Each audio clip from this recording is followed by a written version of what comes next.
ल नमस्ते good afternoon good evening everyone. ल अब हाम्रो निम्स बाग बजार काठमाडौँमा शनिबार आयोजना गरिएको तपाईँहरूको सब इन्जिनियरको फिडब्याक सेसनमा छौँ। ल सबै साथीहरूले यो भिडियो राम्रोसँग हेर्न सक्नुहुन्छ। अब सरासरी हामी कन्टिन्यू गर्छौँ। तपाईँहरू सबै साथीहरूको स्क्रिनमा आइसकेको छ। ल सक्दो तपाईँहरूको यो च्यानललाई सब्सक्राइब गरिदिनु होला। तपाईँहरूको यो भिडियो भनेको इन्जिनियर्स सोसाइटी नेपाल भन्ने पेजमा आउँछ। सबै साथीहरूले यो युट्युब च्यानललाई सब्सक्राइब गर्नुहोस्। तपाईँहरूको इन्जिनियर्स म लेखिदिन्छु, engineers society Nepal, engineers society Nepal, engineers society Nepal भन्ने फेसबुक पेजमा तपाईँहरूले पाउनुहुन्छ। यो सरासरी हेर्न सक्नुहुन्छ तपाईँहरूले। ल तपाईँहरूले यो भिडियो अन्त कतै नि पाउनुहुन्न, त्यहाँ मात्र पाउनुहुन्छ। त्यही भएर सबै साथीहरूले त्यहाँ गएर यसो एकचोटि हेर्न सक्नुहुन्छ। ल let's continue the video. Let's just be active. ल हाम्रो क्वेसन नम्बर 1 बाट सुरु गरौँ। हाम्रो क्वेसन नम्बर 1 को क्वेसन रहेको छ, the application of very thin layer of low viscosity asphaltic material to the existing pavement surface to ensure a proper bond with the new overlay is called भनिएको छ। Option एमा prime coat, बीमा track coat, सिल coat, सीमा सिल coat र डीमा surface dressing भनिएको छ। र यी मध्ये तपाईँहरूले यसको करेक्ट एन्सर कमेन्ट गर्न सक्नुहुन्छ। हेर्नुहोस् त, एउटा थिन लेयर भनिएको छ, सबभन्दा माथिपट्टि भनिएको छ पेमेन्टको माथिल्लो सर्फेसमा थिन लेयर भनेको छ र तपाईँहरूको भिस्कोसिटी पनि लो भनेर सोधिएको छ। अब यसमा जानुभन्दा अगाडि तपाईँहरूले के बुझ्नु पर्यो भने, अब हामीसँग तपाईँहरूको के छ भन्दा तपाईँहरूको प्राइम कोट एउटा के हुन्छ, प्राइम कोट एउटा के हुन्छ, प्राइम कोट, अर्को के हुन्छ ट्र्याक कोट, अर्को ट्र्याक कोट, अर्को ट्र्याक कोट र लास्टमा सिल कोट भन्ने हुन्छ हैन। हामीसँग कतिवटा कोट, 3वटा कोट भन्ने हुन्छ, प्राइम कोट, ट्र्याक कोट र सिल कोट भनिएको छ हैन। र प्राइम कोट कहाँ एप्लाई गर्ने, ट्र्याक कोट कहाँ एप्लाई गर्ने र तपाईँहरूको चाहिँ सिल कोट कहाँ एप्लाई गर्ने भन्ने कुरो हो हैन। अब तपाईँहरूको प्राइम कोट भनेको चाहिँ कहाँ एप्लाई गरिन्छ भन्दाखेरि चाहिँ सिधै बेस कोर्समा कहाँ एप्लाई गरिन्छ, एप्लाइड अन बेस कोर्स, कहाँ एप्लाई गरिन्छ, applied on base course, base कोर्समा हामीले एप्लाई गर्छौँ। अब ट्र्याक कोड हामीले कहाँ एप्लाई गर्छौँ, तपाईँहरूको यो चाहिँ एक्जिस्टिङ अस्फल्टमा एप्लाई गर्छौँ होइन। कहाँ एप्लाई गर्छौँ, एक्जिस्टिङ अस्फल्ट अथवा एक्जिस्टिङ भनौँ न तपाईँहरूको चाहिँ अस्फल्ट अथवा कन्क्रिट सर्फेसहरूमा होइन, एक्जिस्टिङ अस्फल्ट। अहिले मैले अस्फल्ट मात्र लेखेँ, तपाईँहरूको कन्क्रिट पनि लेख्न सकियो। अर्को के छ भने तपाईँहरूको सिल कोड भनिएको छ, यो चाहिँ तपाईँहरूको कहाँ एप्लाई गरिन्छ, तपाईँहरूको टप मोस्ट लेयर अफ पेभमेन्टमा एप्लाई गरिन्छ। कहाँ एप्लाई गरिन्छ, top most pavement, top most पेभमेन्टमा एप्लाई गरिन्छ। टप मोस्ट पेभमेन्ट अथवा top most layer of pavement, top most layer of pavement भनौँ यसलाई होइन, एप्लाई गरिन्छ होइन। अब यसमा हाम्रो क्वेसन के सोधिएको छ, the application of a very thin भनेर सोधिएको छ। एकदम क्वेसन चाहिँ राम्रोसँग हेर्न सक्नुहुन्छ तपाईँहरूले। अब राम्रोसँग हेर्दै गएपछि बुझाइ पनि राम्रोसँगै हुन्छ, क्वेसन पनि अब पढ्ने बानी चाहिँ बसाल्नुपर्ने हुन्छ तपाईँहरूले। अब पढ्दै जानुभयो भने चाहिँ त्यस्तो खासै गाह्रो चाहिँ नहोला। अब पढ्नु नै भएन भने चाहिँ अब समस्या तपाईँहरूको क्वेसनहरूमा आउँछ नै। अब राम्रो तरिकाले हेरेर क्वेसन पढेर बल्ल चाहिँ तपाईँहरूले के गर्नु पर्यो भन्दाखेरि पढ्नु पर्यो।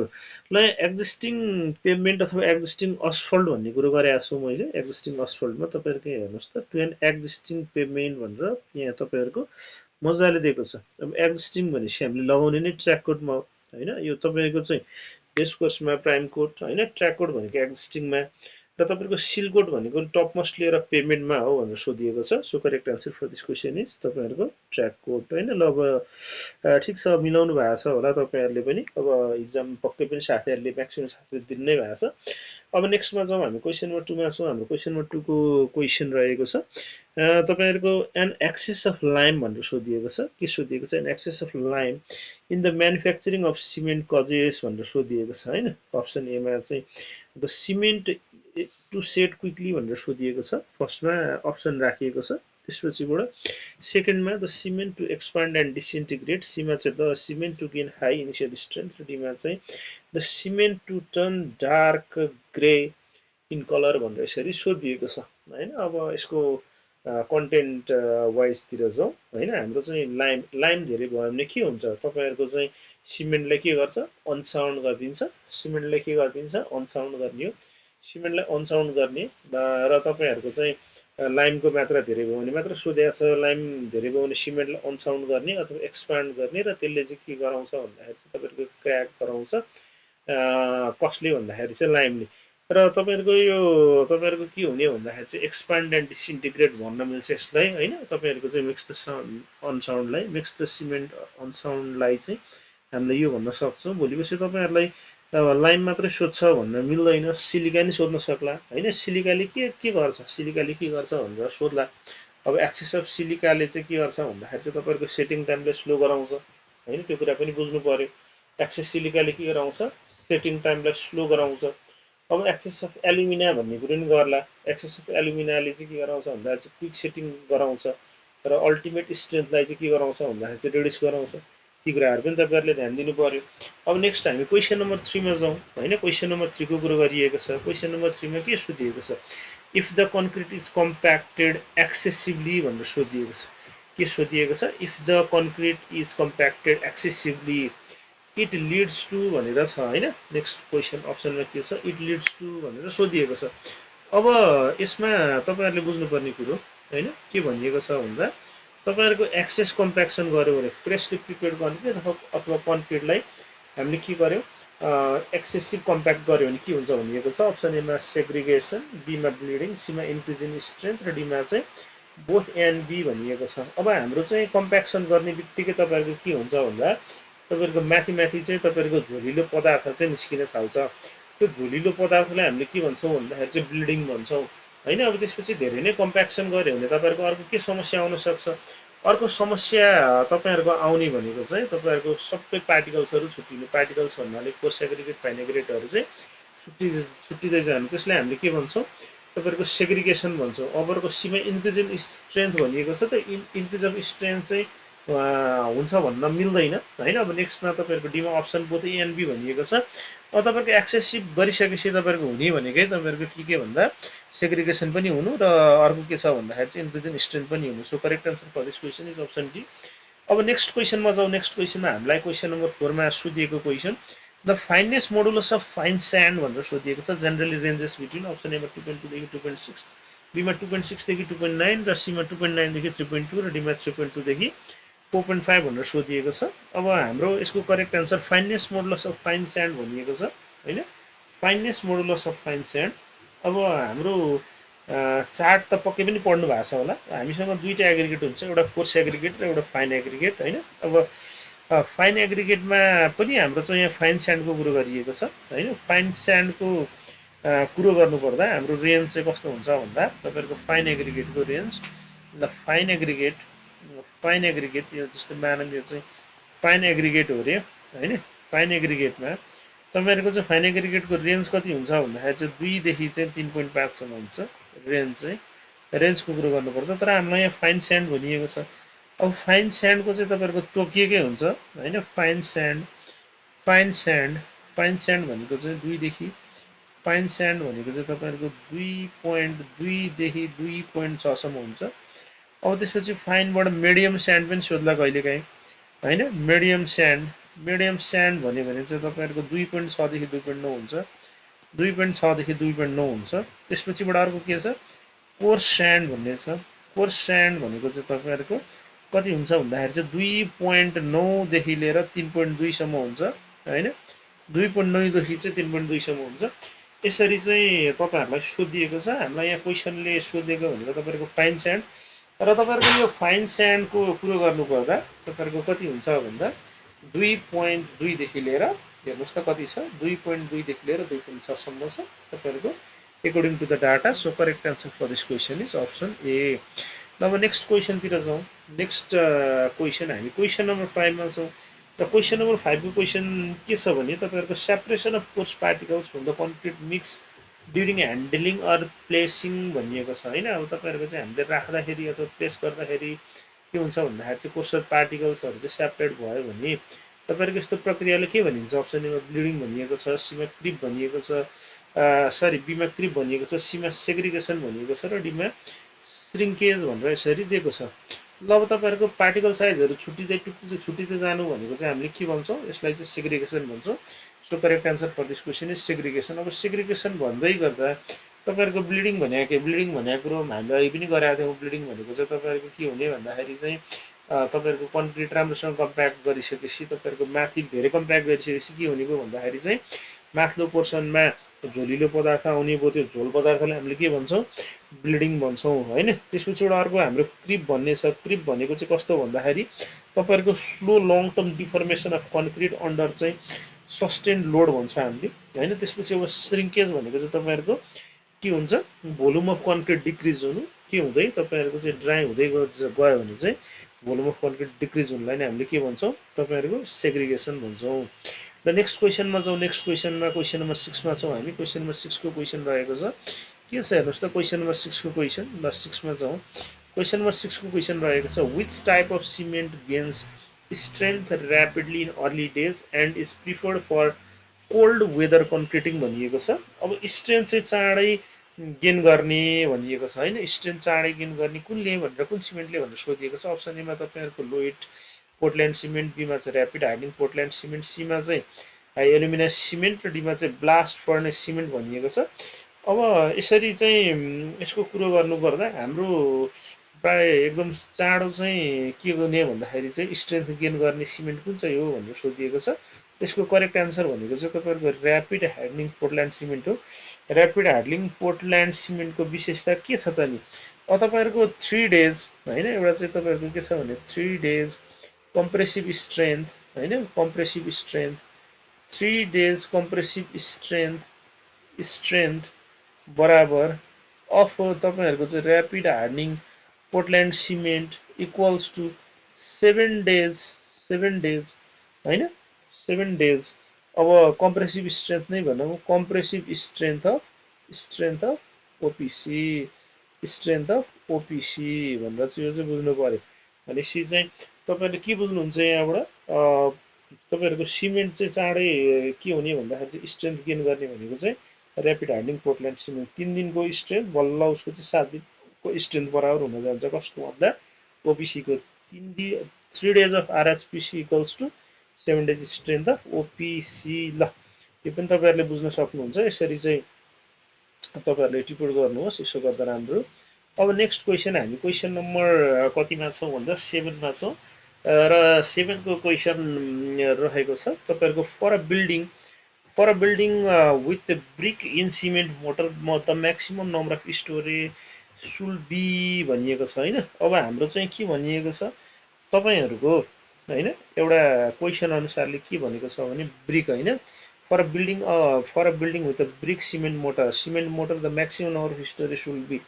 तपाईँहरूको चाहिँ सिमेन्ट मोटारले मात्रै चाहिँ कति तल्लासम्म चाहिँ बनाउन सकिन्छ भनेर सोधिएको छ होइन। हाम्रो चाहिँ अब एनबिसी कोड छ हामीसँग। एनबिसी 2022-2015 अनुसार होइन के छ एनबिसी तपाईँहरूको एनबिसी 2022-2015 अनुसारले कति हुन्छ भनेर सोधिएको छ। अब यसको करेक्ट एन्सरतिर छौँ। यसको करेक्ट एन्सर चाहिँ तपाईँहरूको के हुन्छ भने 3 हुन्छ। यदि सिमेन्ट मोटर भनेको केसमा चाहिँ 3 हुन्छ होइन। सिमेन्ट मोटर भनेको केसमा तपाईँहरूको 3 हुन्छ। यदि सिमेन्ट मोटर भनेको छैन अथवा मड मोटार भनेको छ भने के हुन्छ? मड मोटार भनेको छ भने तपाईँहरूको 2 हुन्छ। त्यो कुरा चाहिँ ख्याल गर्नु पर्यो। अथवा चाहिँ तपाईँहरूको स्टोन मेसनरी जेसुकै भने पनि तपाईँहरूको चाहिँ सिमेन्टको ठाउँमा मड छ भने 2 तले भन्दा माथि बनाउनु मिल्दैन। अब 3 तले हो भने चाहिँ तपाईँहरूको राखेर इँटा राखेर चाहिँ हामीले तपाईँहरूको 3 तले बनाउनु पर्यो भने यसरी चाहिँ बनाउन सकिन्छ। अब ल हामी अब नेक्स्टतिर जाउँ होइन। नेक्स्टतिर जाउँ। अब हाम्रो के छ नन डिस्ट्रक्टिभ टेस्ट भनेर सोधिएको छ होइन। के सोधिएको छ? नन डिस्ट्रक्टिभ टेस्ट भनेर क्वेसनमा सोधिएको छ। ल यहाँ क्वेसन एकदम राम्रोसँग हेर्न सक्नुहुन्छ which non-destructive test is widely used to evaluate the surface hardness of hardened concrete भनिएको छ हैन एमा चाहिँ अल्ट्रासोनिक पल्स भेलोसिटी टेस्ट बीमा रिबाउन्ड ह्यामर टेस्ट हैन अनि त्यसपछिबाट चाहिँ के छ भने सी चाहिँ कोर कम्प्रेसन टेस्ट र डीमा पुल आउट टेस्ट भनिएको छ यहाँ नन डिस्ट्रक्टिभ टेस्ट भनेको चाहिँ तपाईँहरूको नभत्काइकन हैन के भनिएको छ नभत्काइकन गरिने टेस्ट यो चाहिँ कन्क्रिट हार्ड भइसकेको छ कन्क्रिट हार्ड भइसकेको केसमा हैन यहाँ के सोधिएको छ कन्क्रिट हार्ड भइसकेको छ हार्ड कन्क्रिटमा हामीले युज गर्ने नन डिस्ट्रक्टिभ टेस्ट भनेको चाहिँ तपाईँहरूको नफुटाइकन भनेको चाहिँ नन डिस्ट्रक्टिभ फुटाएर भनेको चाहिँ डिस्ट्रक्टिभ हैन ल rebound hammer test is the best answer rebound hammer टेस्टबाट चाहिँ हामीले के युज गर्छौँ तपाईँहरूको चाहिँ हार्डन कन्क्रिटको चाहिँ तपाईँहरूको चाहिँ स्ट्रेन्थ अथवा हार्डनेस चाहिँ पत्ता लगाउँछौँ र अर्को चाहिँ फ्रेस कन्क्रिट भनेको छ भने होइन के भनेको छ भन्दाखेरि चाहिँ क्वालिटी अफ फ्रेस कन्क्रिट भन्यो भने चाहिँ तपाईँहरूको अल्ट्रासोनिक पल्स भेलोसिटी रेट भनिन्छ के अरे तपाईँहरूको यो भनेको तपाईँहरूको quality of fresh concrete quality of के हुन्छ क्वालिटी अफ कुन कन्क्रिट फ्रेस कन्क्रिट भनेर सोधेको केसमा फ्रेस कन्क्रिट सोधेको केसमा अल्ट्रासोनिक पल्स भेलोसिटी टेस्ट हुन्छ बुझ्नुभयो ल यसरी चाहिँ तपाईँहरूले टिप्पणी गर्न सक्नुहुन्छ टिप्पणी गर्दै जानुहोस् अब हामी नेक्स्ट पोइन्टतिर जान्छौँ नेक्स्ट पोइन्ट हामी क्वेसन नम्बर कतिमा छौँ 9 मा छौँ क्वेसन नम्बर 9 को क्वेसन रहेको छ अ पोइन्ट हैन क्वेसन नम्बर 9 को क्वेसन रहेको छ a point in a structural beam where the bending moment changes its sign from positive to negative or vice versa is called भनिएको छ एमा point of maximum shear बीमा point of contraflexure Seema neutral axis र डीमा चाहिँ plastic hinge भनेर सोधिएको छ यसको करेक्ट आन्सरतिर जाउँ हाम्रो चाहिँ के गरेको छ भन्दाखेरि चाहिँ बेन्डिङ मुभमेन्टले तपाईहरुको चाहिँ साइन चेन्ज गरेको छ बेन्डिङ मुभमेन्टले तपाईहरुको साइन चेन्ज गर्ने ठाउँलाई हामीले के भन्छौँ पोइन्ट अफ कन्ट्राफ्लेक्सर नै भन्छौँ र यो कस्तो ठाउँमा चाहिँ एप्लिकेबल हुन्छ भन्दाखेरि चाहिँ कस्तो ठाउँमा देखा परिन्छ भन्दा तपाईहरुको कन्टिन्युअस बीममा तपाईहरुको चाहिँ के हुन्छ स्यागिङ र हगिङ भनिन्छ स्यागिङ भनेको पोजिटिभ हगिङ भनेको नेगेटिभ हैन र यस्तो टाइपको चाहिँ तपाईहरुको कन्टिन्युअस बीममा चाहिँ प्राय देखा परिन्छ मैले यो टिक लाउँदा चाहिँ तपाईहरुको रातो लाउनु पर्ने ब्लूले लगाइदिइराखेको छु अब नेक्स्ट क्वेसनतिर जाउँ हामी क्वेसन नम्बर 10 मा छौँ र हाम्रो क्वेसन नम्बर 10 को क्वेसन रहेको छ the maximum deflection of a cantilever beam with a point load at a free end is भनिएको छ अप्सन एमा PL क्यूब बाइ 3EI बीमा चाहिँ PL क्यूब बाइ 48EI र सीमा चाहिँ 5WL क्यूब बाइ 384EI र डीमा चाहिँ ML स्क्वायर बाइ 2EI भनेर सोधिएको छ अब यसको करेक्ट आन्सरतिर जाउँ हैन करेक्ट आन्सरमा के हुन्छ अब करेक्ट आन्सरलाई नै हामीले के गर्नुपर्छ तपाईहरुको प्राथमिकता दिनुपर्ने हुन्छ ल के छ त नि यसको फर्मुला हामीले पढेको भनेको फर्मुला के पढाएका छौँ अब त्यो अनुसारले चाहिँ हामीले पढ्नुपर्ने हुन्छ युज गर्नुपर्ने हुन्छ अब हाम्रो म्याक्सिमम डिफ्लेक्सन भनिएको छ त्यो पनि कहाँ भन्दाखेरि चाहिँ तपाईहरुको क्यान्टिलिभर बीममा हामीलाई के सोधिएको छ म्याक्सिमम तपाईहरुको डिफ्लेक्सन भनेर सोधिएको छ ल हामी चाहिँ 10 नम्बरमा छौँ र 10 नम्बरमा यसको करेक्ट आन्सरतिर जाउँ यो सरासरी तपाईहरुले फर्मुला सोधे हो अरु केही पनि हैन अब फर्मुलाकै कुरो गर्दै जाँदा हैन फर्मुला के हुन्छ भने तपाईहरुको हामीले पढाएका छौँ के पढाएका छौँ भन्दाखेरि चाहिँ तपाईहरुको जस्तै स्लोप भनेको छ भने theta equals to PL square by 2EI भनेर पढाएका छौँ त्यसपछिबाट हाम्रो म्याक्सिमम डिफ्लेक्सन क्वेसन अनुसारले हामीलाई म्याक्सिमम डिफ्लेक्सन नै सोधेको छ र म्याक्सिमम डिफ्लेक्सनको कुरा गर्नु पर्दाखेरि चाहिँ सरासरी चाहिँ यो डिफ्लेक्सन हो maximum deflection at free end भनेको चाहिँ कति हुन्छ भन्दाखेरि चाहिँ PL क्यूब बाइ 3EI र so correct answer for this question is option A nothing else अब नेक्स्ट क्वेसनमा जाउँ नेक्स्ट क्वेसन हामी क्वेसन नम्बर 11 मा छौँ र क्वेसन नम्बर 11 को क्वेसन रहेको छ in project management the path consisting of those activities that determines the shortest possible time to complete the project is the भनिएको छ अप्सन एमा डमी पाथ बीमा क्रिटिकल पाथ सीमा सिलेक्ट पाथ र डीमा चाहिँ सब क्रिटिकल पाथ भनेर सोधिएको छ हामी क्वेसन नम्बर कतिमा छौँ 11 मा छौँ र 11 को कुरो गरौँ 11 को चाहिँ तपाईहरुको करेक्ट आन्सरको कुरो गर्नुपर्दा हाम्रो क्रिटिकल पाथ नै हुन्छ र तपाईहरुको करेक्ट आन्सर हाम्रो चाहिँ यसको क्रिटिकल पाथ हुन्छ क्रिटिकल पाथले चाहिँ के हुन्छ भन्दाखेरि चाहिँ longest sequence of dependent task from start to finish भन्छौँ हैन अब यसलाई चाहिँ हामीले के भन्छौँ क्रिटिकल पाथ पनि भन्छौँ र यसको करेक्ट आन्सरतिर जाँदाखेरि क्रिटिकल पाथ नै हुन्छ सरासरी डेफिनेसन टाइपकै सोध्या हो अरु केही पनि हैन ल अब नेक्स्ट हामी क्वेसन नम्बर 12 मा छौँ। क्वेसन नम्बर 12 को क्वेसन रहेको छ which tool is most widely used for scheduling and visually tracking the project tracking the timeline of project activities भनिएको छ हैन। यसको करेक्ट आन्सरतिर जाउँ। हामी क्वेसन नम्बर 12 मा छौँ र 12 को चाहिँ अप्सन ए मा चाहिँ पोरेटो चार्ट, बी मा चाहिँ ग्यान्ट चार्ट, सी मा चाहिँ फिसबोन डायग्राम र डी मा चाहिँ कन्ट्रोल चार्ट भनेर सोधिएको छ। यसमा चाहिँ हाम्रो अरु यस्तो अरु चार्टहरु हामीले खासै पढ्नु पनि पर्दैन र पढाए पनि छैनौँ। र यसको करेक्ट आन्सर जाँदाखेरि चाहिँ हाम्रो ग्यान्ट चार्ट हैन सेड्युलिङको कुरो गरेको छ। Scheduling and visually tracking the timeline of project activities भनिएको छ। करेक्ट आन्सर तपाईँहरूको ग्यान्ट चार्ट नै हो। तपाईँहरूको चाहिँ तपाईँहरूको पेरेटो चार्ट भनेको चाहिँ यो चाहिँ कम्बिनेसन अफ बार चार्ट र लाइन ग्राफ हो हैन। त्यसै गरी चाहिँ फिस बोन चार्ट भन्ने छ। यसलाई चाहिँ हाम्रो के छ भन्दाखेरि कज एन्ड इफेक्ट डायग्राम भन्छौँ हैन। अब ल नेक्स्टमा जाउँ। अब नेक्स्ट हामी क्वेसन नम्बर चाहिँ 13 मा छौँ र क्वेसन नम्बर 13 को क्वेसन रहेको छ the share strength of soil is identified by its भनिएको छ। The share strength of soil is identified by its भनिएको छ। अप्सन एमा नर्मल स्ट्रेस, बीमा अल्टिमेट सेयर स्ट्रेस, सीमा कन्फाइनिङ प्रेसर र डीमा चाहिँ इफेक्टिभ डेप्थ भनिएको छ। यसको करेक्ट आन्सर को कुरो गरौँ र करेक्ट आन्सरको कुरो गर्नुपर्दा हामी चाहिँ यसको क्वेसन नम्बर 13 मा छौँ र 13 को कुरो गर्नुपर्दा करेक्ट आन्सर चाहिँ तपाईँहरूको के हुन्छ अल्टिमेट सेयर स्ट्रेस हुन्छ यसको हैन। यो चाहिँ तपाईँहरूको सेयर स्ट्रेन्थ अफ सोइल चाहिँ अल्टिमेट सेयर स्ट्रेन्थले नै आइडेन्टिफाई गर्ने हो। अब नेक्स्टमा छौँ हामी क्वेसन नम्बर 14 मा छौँ र क्वेसन नम्बर 14 को म्याथमेटिकल रिलेसनसिप सरासरी सोधिएको छ। नथिङ एल्स हाम्रो हेर्नुहोस् त म्याथमेटिकल रिलेसनसिप भोइड रेसियो र पोरोसिटीको सोधिएको छ। अप्सन एमा E equals to N by 1 minus N हो त्यो हैन। त्यसै गरी चाहिँ बीमा E equals to N by 1 plus N भनिएको छ। सीमा N equals to E by 1 minus C र डीमा चाहिँ E equals to 1 plus N भनेर यसरी चाहिँ सोधिएको छ। ल अब हामी यसको करेक्ट आन्सरतिर जाउँ। करेक्ट आन्सर चाहिँ के हुन्छ त नि यसको भनेर ल अब सबै साथीहरूले कमेन्ट गर्नुहोस् कुन के होला करेक्ट आन्सर हैन। अब हामीले के पढेको छौँ एउटा चाहिँ ई बराबर हाम्रो चाहिँ पढाएअनुसारले ई बराबर हाम्रो के छ भन्दाखेरि चाहिँ एन बाई 1 माइनस एन छ अनि N equals to E by 1 plus E भन्ने छ हैन। यी दुईटालाई नै हामीले उ गरेका छौँ। अब यसलाई चाहिँ छोटकरीमा भन्नुपर्दाखेरि चाहिँ ई इक्वल्स टु एन हैन। E equals to N into 1 plus E हैन हुनुपर्ने।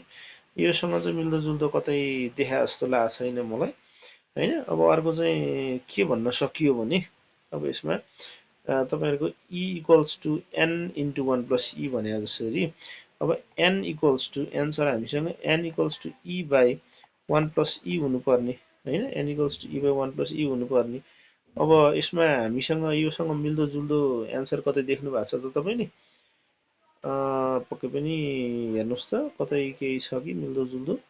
अब यसमा चाहिँ कतै कतै केही स्लाइटली मिस्टेकन पनि भएको हुनसक्छ होइन। यो क्वेसन बनाउने बेलामा तपाईँहरूले चाहिँ हेर्न सक्नुहुन्छ। अब E equals to N by equals to N by 1 plus 1 minus N यसरी राखिएको छ। यसको करेक्ट आन्सर तपाईँहरूले पनि गर्न सक्नुहुन्छ मिलाउन सक्नुहुन्छ हैन। ल अब हामीसँग मिल्दोजुल्दो यहाँ टर्म भनेको मैले तपाईँहरूलाई यहाँ लेखाइदिनै सकेको छु होइन। लेखाइदिइसकेपछि त पक्कै पनि तपाईँहरूलाई त्यस्तो समस्या हुँदैन होइन। Equals to N into 1 plus E भनेर चाहिँ यसरी लेख्न सकिन्छ। अब भोइड रेसियो र रिलेसनसिप अब यहाँ चाहिँ कुन मिल्छ त्यो चाहिँ तपाईँहरूले टिक लगाउन सक्नुहुन्छ।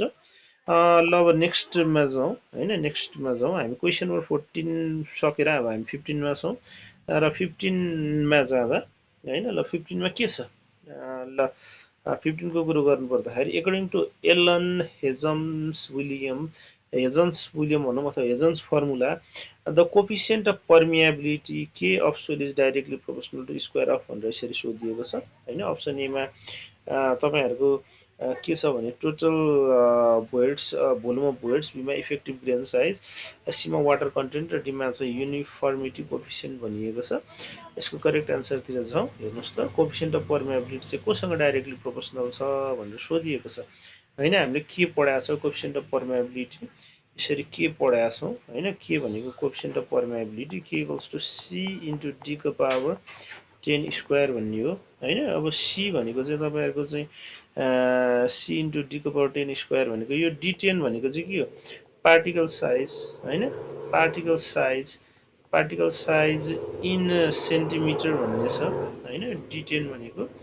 अब तपाईहरुको सी भनेको त कन्स्ट्यान्ट जसलाई चाहिँ हामीले 100 लिएर हुन्छौं हैन। अब यसको करेक्ट एन्सरतिर जाउँ हैन के छ कसो छ अब त्यतातिर नि अलिकति चाहिँ हेर्दै जानुपर्ने हुन्छ। ल अब तपाईहरुको चाहिँ यसको करेक्ट एन्सर भनेको चाहिँ अब हामीलाई पार्टिकल साइज भनेको छु मैले। पार्टिकल साइज भनेकै तपाईहरुको के भन्दाखेरि चाहिँ effective grain size. So correct answer for this question is option D. अब बिस्तारै हामी अब नेक्स्ट तिर जान्छौँ। यता चाहिँ हामीले अर्को पेज जोड्छौँ। हाम्रो 15 वटा क्वेशन हामीले गरिसक्यौँ हैन। 15 पछिका क्वेशन चाहिँ हामीले फेरि पनि के गर्नेछौँ भन्दाखेरि चाहिँ जोड्नेछौँ। ल तपाईहरुको सबै साथीहरु चाहिँ हुनुहुन्छ हैन। अब यसमा चाहिँ कमेन्ट गर्न सक्नुहुन्छ। हामीले 15 वटा क्वेशन सकिसक्यो। 15 पछिका क्वेशनहरु चाहिँ हामी अब एकदम चाहिँ डिस्कसनमा जाँदैछौँ। ल नेक्स्ट क्वेशन रहेको छ द स्ट्यान्डर्ड ल्याबोरेटरी टेस्ट भनेर सोधिएको छ perform to determine the optimum moisture content and maximum dry density भनेर सोधिएको छ।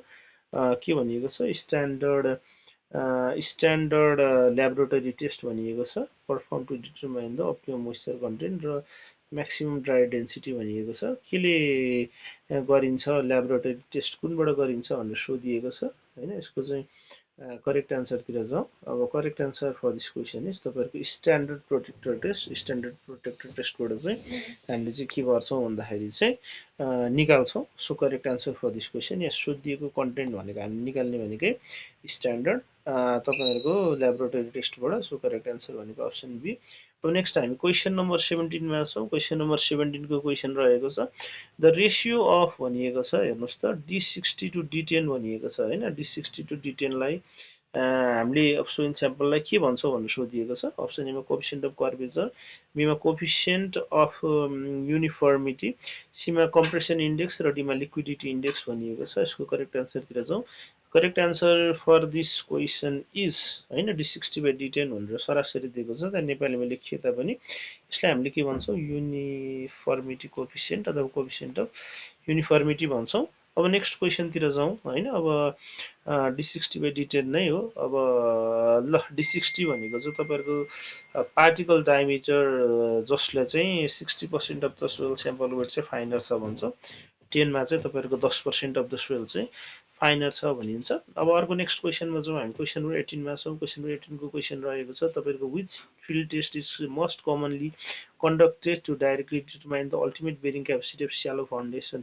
यहाँ दिएको टेस्ट मध्ये चाहिँ तपाईहरुको चाहिँ डाइरेक्टली डिटरमाइन गर्ने चाहिँ मेथड चाहिँ कुन हो भनिएको छ। डाइरेक्टली के डिटरमाइन गर्ने भन्दाखेरि चाहिँ अल्टिमेट तपाईहरुको चाहिँ बेरिङ क्यापेसिटी भनेर सोधिएको छ। अब यसको करेक्ट एन्सरतिर जाउँ।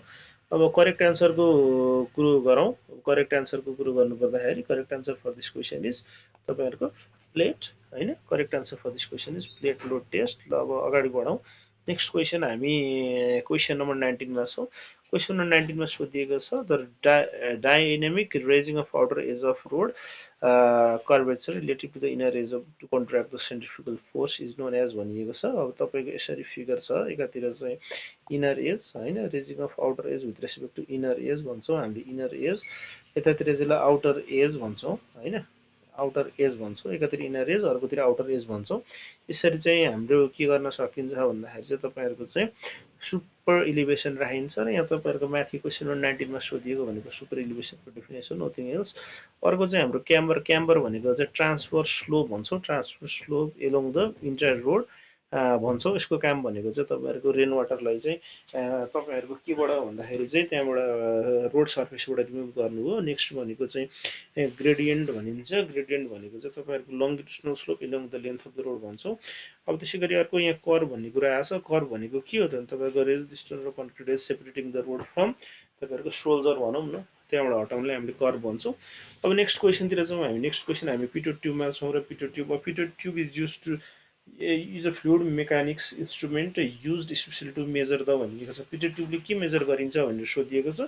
अप्सन एमा डिस्चार्ज थ्रु अ पाइप हैन डिस्चार्ज थ्रु अ पाइप, त्यसै गरी चाहिँ तपाईँहरूको बीमा velocity of flow at a specific point, सीमा चाहिँ भिस्कोसिटी अफ अ फ्लुइड र डीमा चाहिँ टोटल स्ट्याटिक प्रेसर भनिएको छ। यसको करेक्ट एन्सर चाहिँ तपाईँहरूले कमेन्ट गर्न सक्नुहुन्छ। हामीले पिटो ट्युबबाट चाहिँ के मेजर गर्छौँ होइन, पिटो ट्युबबाट चाहिँ हामीले मेजर गर्ने भनेकै velocity at a specific point. So correct answer for this question is तपाईँहरूको ल correct answer for this question is तपाईँहरूको अप्सन बी।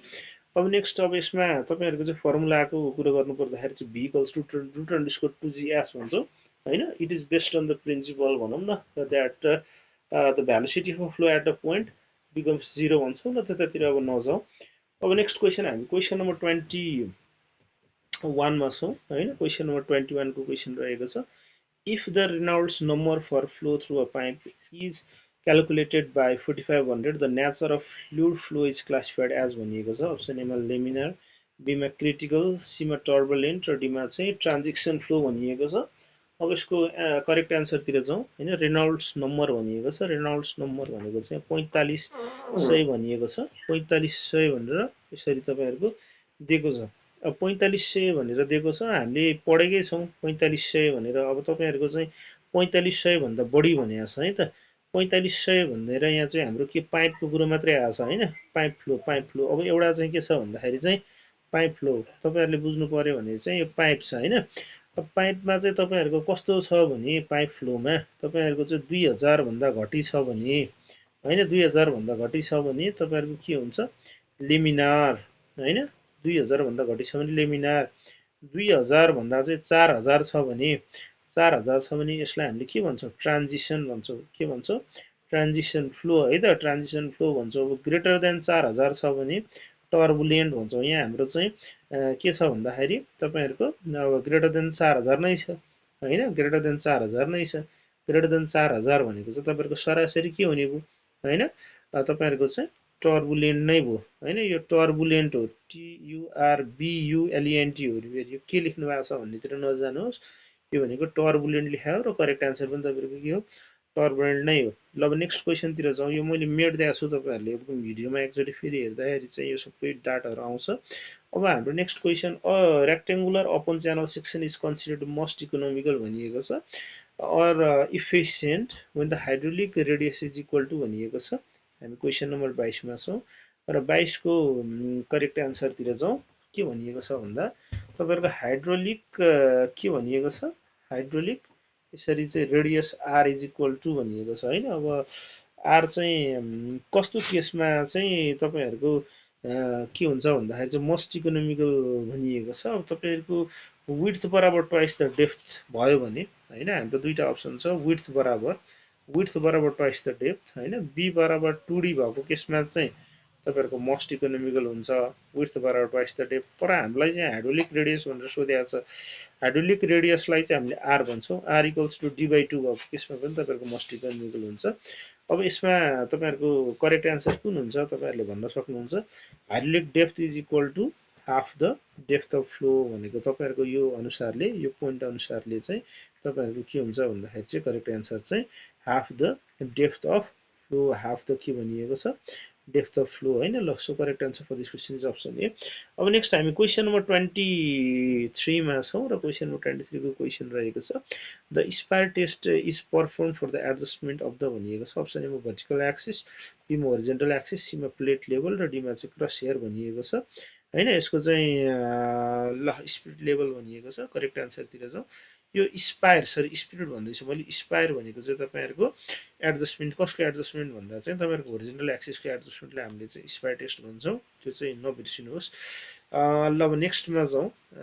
नेक्स्टमा हामी क्वेसन नम्बर 24मा छौँ र क्वेसन नम्बर 24को क्वेसन रहेको छ, तपाईँहरूको the document that finally authorises the existence of project and provides the project manager with authority is the भनिएको छ। Option एमा प्रोजेक्ट स्कोप स्टेटमेन्ट, बीमा चाहिँ प्रोजेक्ट चार्टर, सीमा चाहिँ वर्क डाउन स्ट्रक्चर र डीमा चाहिँ प्रोजेक्ट म्यानेजमेन्ट प्लान भनिएको छ। त्यसको करेक्ट एन्सरतिर छौँ। करेक्ट एन्सर भनेको चाहिँ यहाँ तपाईँहरूको चाहिँ सरासरी डेफिनेसन सोधे जस्तो, डेफिनेसन करेक्ट एन्सरतिर जाँदाखेरि चाहिँ प्रोजेक्ट म्यानेजमेन्ट तपाईँहरूको चाहिँ चार्टर भन्छौँ हामीले, प्रोजेक्ट चार्टर भन्छौँ, प्रोजेक्ट चार्टर र correct answer for this question is option B. र नेक्स्ट क्वेसनतिर जाउँ। नेक्स्ट क्वेसन हामी चाहिँ अब नेक्स्ट क्वेसनतिर जाउँ। हामी क्वेसन नम्बर 25 मा छौँ। र क्वेसन नम्बर 25 को क्वेसन सोधिएको छ। क्वेसन नम्बर 25 को the difference between true bearing and magnetic bearing of a line भनिएको छ।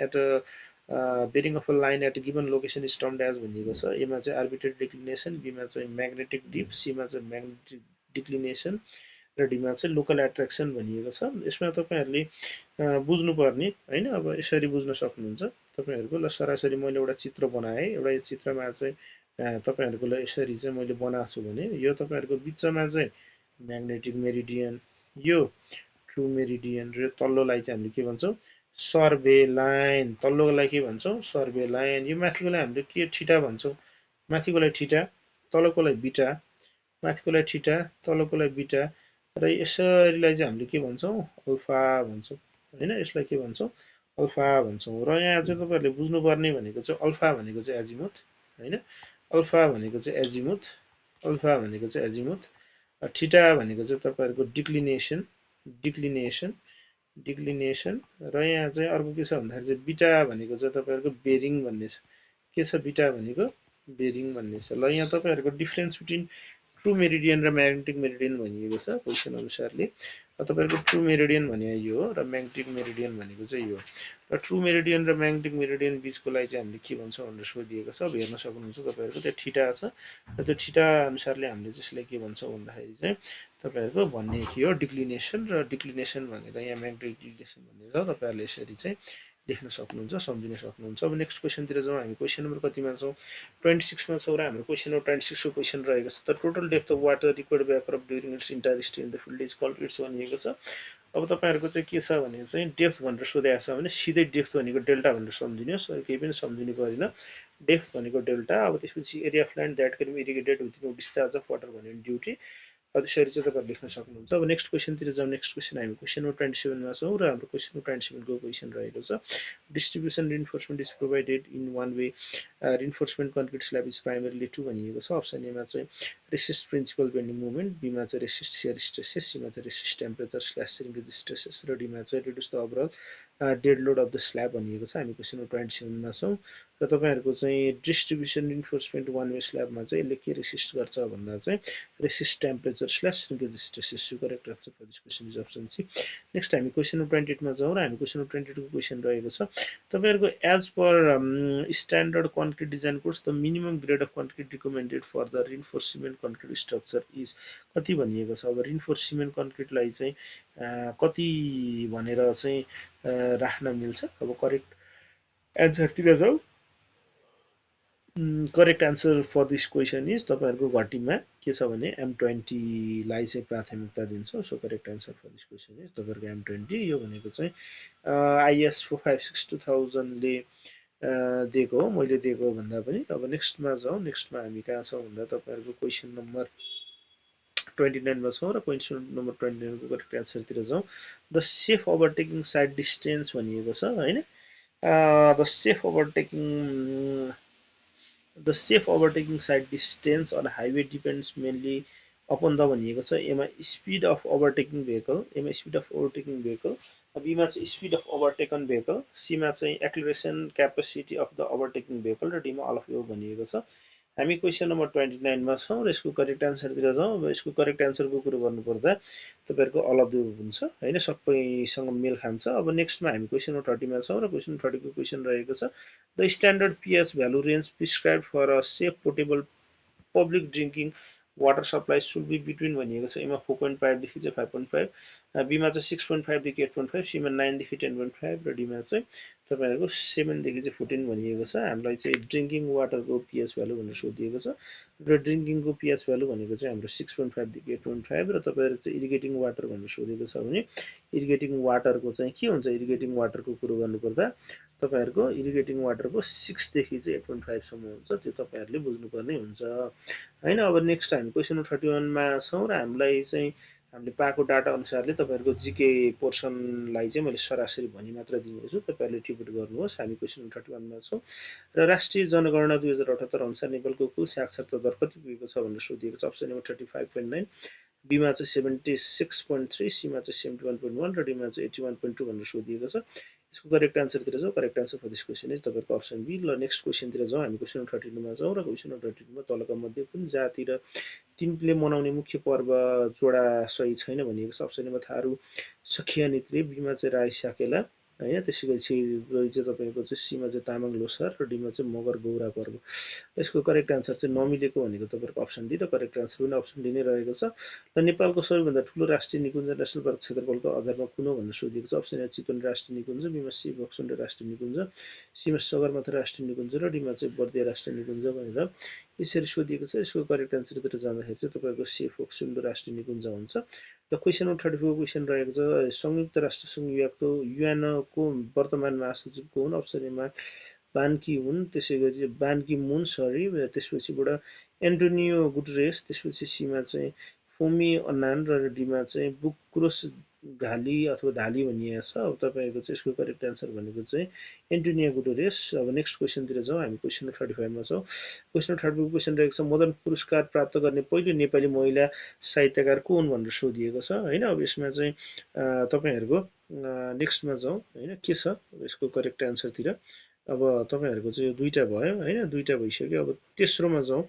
ल तेस्रोमा चाहिँ तपाईँहरूको अप्सन एमा झमक घिमिरे, सीमा चाहिँ पारिजात, सीमा चाहिँ राधा शर्मा र डीमा चाहिँ निलम कार्की निहारिका भनेर यसरी चाहिँ सोधिएको छ। अब यसको चाहिँ करेक्ट आन्सरतिर जाउँ। हामी क्वेसन नम्बर कतिमा छौँ भन्दा तपाईँहरूको यो क्वेसन नम्बर 35मा र मदन पुरस्कार प्राप्त गर्ने पहिलो नेपाली महिला भनेर सोधिएको थियो। यसको करेक्ट आन्सर भनेको तपाईँहरूको पारिजात नै रहेको छ र करेक्ट आन्सर भनेको अप्सन बी पारिजात नै हो। अब नेक्स्ट हामी क्वेसन नम्बर 36मा छौँ र 36को क्वेसन रहेको छ तपाईँहरूको नेपालको वर्तमान संविधानमा व्यवस्था गरिए अनुसार वातावरण सम्बन्धी हकलाई कुन धारामा चाहिँ मौलिक हकको रूपमा राखिएको छ। धारा 20, 35, 24 र 16 भनिएको छ। यसको करेक्ट आन्सरतिर जाउँ। अब करेक्ट आन्सर कै खोजी गर्ने हो भने तपाईँहरूको चाहिँ यसको करेक्ट आन्सर भनेको धारा 20। अब नेक्स्ट क्वेसन हामी 37मा छौँ। ल जगदीशपुर ताल कुन जिल्लामा पर्दछ। अप्सन एमा चाहिँ रूपन्देही, बीमा बाँके, सीमा कपिलवस्तु र डीमा दाङ भनिएको छ। र तपाईँहरूको चाहिँ जगदीशपुर ताल भनेको तपाईँहरूको कपिलवस्तु जिल्लामा पर्दछ। ल ठिक छ, नेक्स्टमा जाउँ क्वेसन 38मा। राष्ट्रिय कर दिवस 2082 को अवसरमा नेपाल सरकारद्वारा सबैभन्दा बढी आयकर ती सम्मानित हुने संस्था कुन हो भनिएको छ। अप्सन एमा नेपाल दूरसञ्चार कम्पनी, बीमा सूर्य नेपाल प्राइभेट लिमिटेड, सीमा नोबेल ब्याङ्क र डीमा नेपाल टेलिकम भनिएको छ। हामी क्वेसन 38मा छौँ र यसको करेक्ट आन्सर भनेको तपाईँहरूको नेपाल दूरसञ्चार प्राधिकरण। नेक्स्टमा हामी क्वेसन 39मा छौँ र 39को क्वेसन रहेको छ नेपालको ताजमहल बीच परिचित रानी महल कुन नदी किनारमा अवस्थित छ। अप्सन एमा चाहिँ राप्ती नदी, बीमा चाहिँ बबई नदी, सीमा तिनौँ नदी र डीमा चाहिँ कालीगण्डकी नदी भनिएको छ। अब हामी क्वेसन 39मा छौँ र correct answer for this question is Kaligandaki नदी। नेक्स्ट हामी क्वेसन 40मा छौँ। 40 क्वेसन रहेको छ लुम्बिनी प्रदेशको हिमाली जिल्लाको रूपमा कुन जिल्लाले चिनिन्छ। अप्सन एमा रोल्पा, बीमा प्युठान, सीमा चाहिँ रुकुम पूर्वी भाग र डीमा चाहिँ गुल्मी भनिएको छ। अब यसको करेक्ट आन्सरतिर जाउँ। करेक्ट आन्सर भनेको तपाईँहरूको रुकुम पूर्वी भाग। अब नेक्स्ट क्वेसन हामी क्वेसन 41मा छौँ। 41को क्वेसन रहेको छ सार्वजनिक प्रशासन विकेन्द्रीकरण डिसेन्ट्रलाइजेसनको प्रमुख लक्ष्य कुन होमा। अधिकार र निर्णय प्रक्रियालाई केन्द्रमा सीमित गर्नु, बीमा चाहिँ स्थानीय तह अधिकार र स्रोतमा निक्षेपण गरी नागरिक सहभागिता बढाउनु, सीमा चाहिँ प्रशासनिक खर्च अनियन्त्रित रूपमा वृद्धि गर्नु र डीमा कर्मचारीहरू सर्व प्रक्रिया सहज बनाउनु भनेर सोधिएको छ।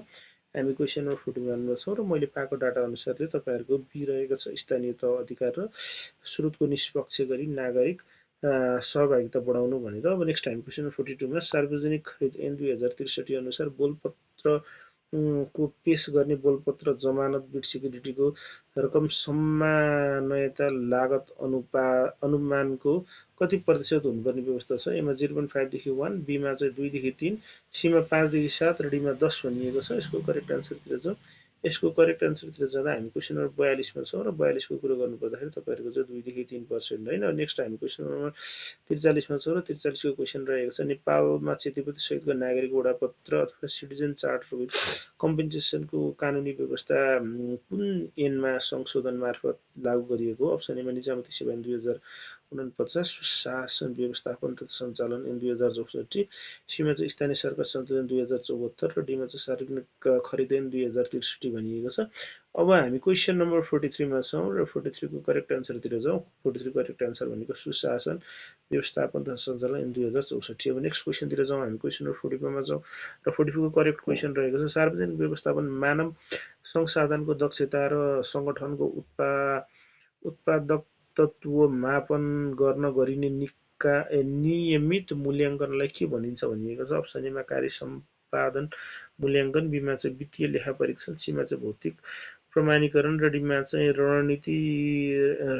रणनीतिक योजना भनिएको छ हाम्रो क्वेसन नम्बर 44 मा। अब करेक्ट आन्सर भनेको कार्य सम्पादन मूल्याङ्कन। अब नेक्स्ट क्वेसन हामी क्वेसन नम्बर 45 मा छौँ र 45 क्वेसन रहेको छ मध्य प्रदेश निजामती सेवा ऐन नयाँ तथा नियमावली अनुसार समावेशी कोटा अन्तर्गत दलित समुदायले कति प्रतिशत पद छुट्याइएको छ भनिएको छ। अप्सन ए 12, बीमा 17, सीमा 20 र डीमा चाहिँ 25 भनिएको छ। यसको करेक्ट आन्सरतिर जाउँ। मध्य प्रदेशको कुरो गरेको छ, मध्य प्रदेशको चाहिँ नजिकै आएको भएर होला। यसको करेक्ट आन्सर भनेको तपाईँको 17%। अब नेक्स्ट 46 मा जाउँ। नेपालमा सरकारी कार्यालयहरूको आन्तरिक लेखा परीक्षण इन्टरनल अडिट गर्ने मुख्य जिम्मेवारी कुन निकायको हुन्छ। अप्सन एमा महालेखा परीक्षण कार्यालय, बीमा चाहिँ महालेखा नियन्त्रक कार्यालय, सीमा चाहिँ अख्तियार दुरुपयोग अनुसन्धान आयोग र डीमा चाहिँ अर्थ मन्त्रालय भनिएको छ। हामी क्वेसन नम्बर 46 मा छौँ र correct answer for this question is महालेखा नियन्त्रक कार्यालय। नेक्स्ट क्वेसन हामी क्वेसन 47 मा छौँ र 47 क्वेसन रहेको छ नेपालमा योग्यता प्रणाली र कानुन प्रशासनको सुरुवात गर्ने निजामती सेवा ऐन पहिलोपटक कहिले जारी भएको। अप्सन एमा विक्रम सम्वत 2013 भदौ 22, त्यसपछि बीमा विक्रम सम्वत 2017 पुस 1, त्यसपछि सीमा विक्रम सम्वत 2019 वैशाख 1 र डीमा विक्रम सम्वत 2046 चाहिँ 26 भनिएको छ र यसको करेक्ट आन्सर भनेको चाहिँ तपाईँहरूको विक्रम सम्वत 2013 भदौ 22 मा। अब नेक्स्टतिर जाउँ, हामी क्वेसन 48 मा छौँ र क्वेसन 48 क्वेसन रहेको छ सूचना हक सम्बन्धी ऐन 2064 अनुसार प्रत्येक सार्वजनिक निकायले आफ्नो कार्यालयमा सूचना प्राप्त गर्नका लागि अनिवार्य रूपमा कुन पदको व्यवस्था गर्नुपर्छ। अप्सन एमा लेखा अधिकृत, बीमा चाहिँ सूचना अधिकृत, सीमा व्यवस्थापक र डीमा चाहिँ कम्प्युटर अपरेटर भनिएको छ। हाम्रो यसको करेक्ट आन्सर भनेको चाहिँ तपाईँहरूको सूचना अधिकारी हुन्छ। नेक्स्ट हामी क्वेसन 49 मा छौँ र क्वेसन 49 को क्वेसन रहेको छ कार्यालय व्यवस्थापनको सन्दर्भमा कार्यालय अफिसलाई मुख्यतया के भनिन्छ। अप्सन एमा केवल कर्मचारी बस्ने भौतिक कोठा, बीमा चाहिँ सूचना तथा तथ्याङ्क प्रशोधन भण्डारण र प्रवाह गर्ने केन्द्र र सीमा हाकिमको कार्यकक्ष मात्र र डीमा चाहिँ कामकाज थुपार्ने ठाउँ भनेर सोधिएको छ। यसको करेक्ट आन्सर भनेको सूचना तथा तथ्याङ्क प्रशोधन भण्डारण र प्रवाह गर्ने केन्द्र भनेको छ। ठिक छ, मिलाउनु भएको छ अब साथीहरूले। अब नेक्स्टमा जाउँ। नेक्स्ट हामीसँग अब एउटा लास्ट पेज रहेको छ, एउटा 50 नम्बर क्वेसन रहेको छ। त्यसपछि एउटा हाम्रो सकिन लागेको छ, आयो तपाईँहरूको चाहिँ राम्रै भएको छ होइन। अब त्यस्तो केही छ भने भन्न सक्नुहुन्छ होइन।